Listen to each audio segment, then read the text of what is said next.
Here's the 3 reasons that I think people refuse to go to treatment. And you can dispute that in the comments below, or just let me know what you think about these. And they're not in any particular order. However, I will raise one important fact in just a few moments. First reason I think that people refuse to go to treatment when it's offered to them, and or when they know that life isn't getting any better every time they use or drink, is they're worried about what their boss might think. If they have a job, they're worried about what that's going to do to their career and how they're going to get the time off in order to go. Is this an excuse?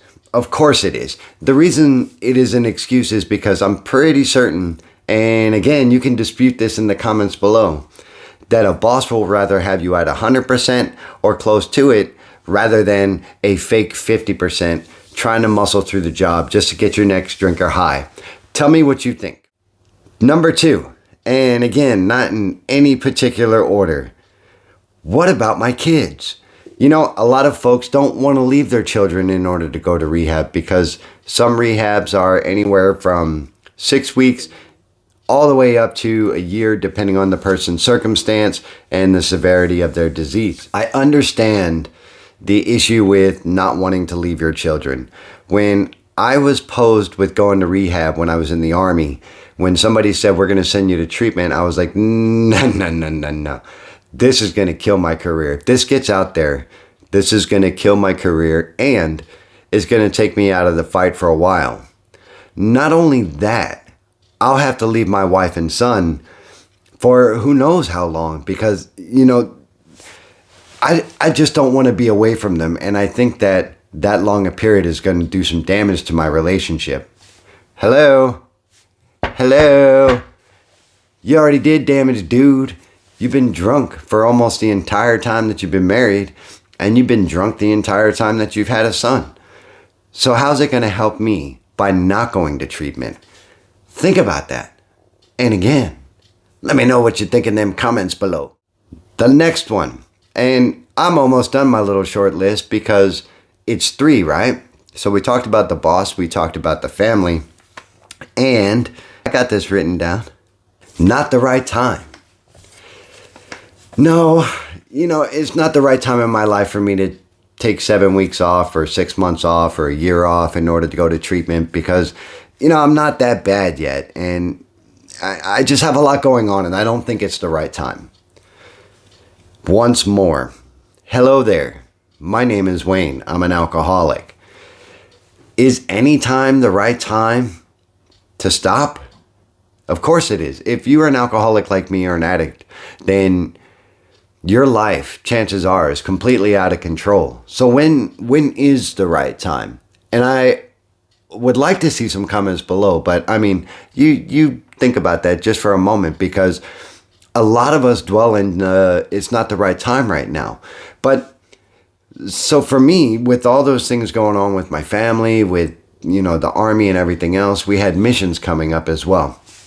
And I told my boss at the time, I said, look, it's not the right time because I got all these things going on, the prep for the mission, the plan on the other side with this nation. I have to coordinate these things. My guys are going to be without a leader for a while. It's just not the right time. Does that make any sense? For me, it made sense in my alcoholic mind because I was rescuing myself from not having a drink.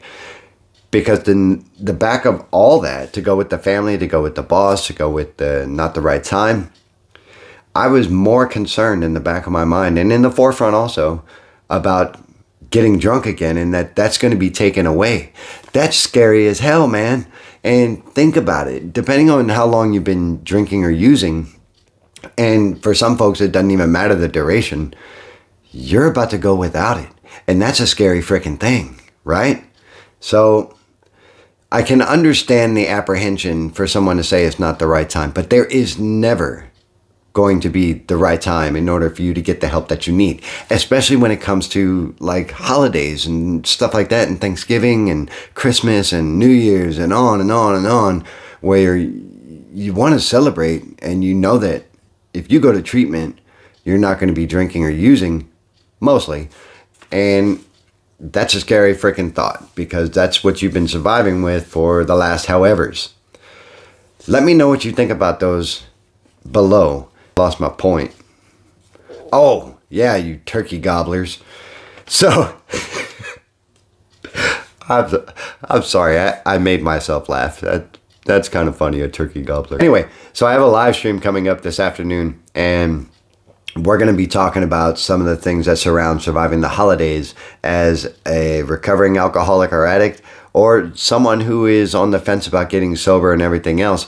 If you want to chime in, jump in. It starts at 12:30 my time, so that's about 2 hours and 40 minutes. If you want to be a part of that, just drop in, drop a comment, say hello, whatever. What are you doing for Thanksgiving today? If Thanksgiving's not your thing, just chime in and be a part of it. All right, so my bonus for this, there's a ton of reasons that an alcoholic or addict can think of to not go to treatment.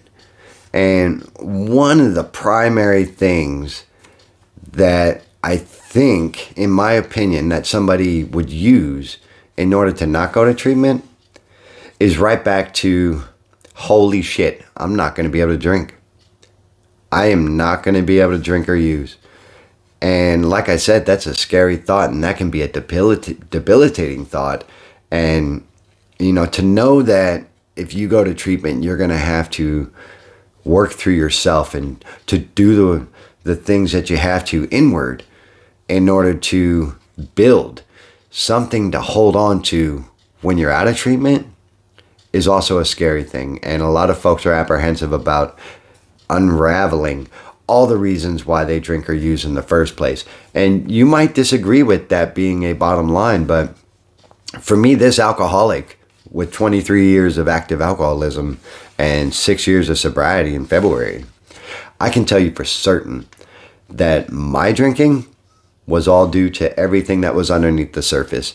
And once I was rid of that and come to terms with some of the things that I couldn't change, I'm telling you, sobriety became easy. Being able to live happy became easier. And being able to live live a fulfilling life is something that I am doing now. And that's how I deliver these messages to you guys out there.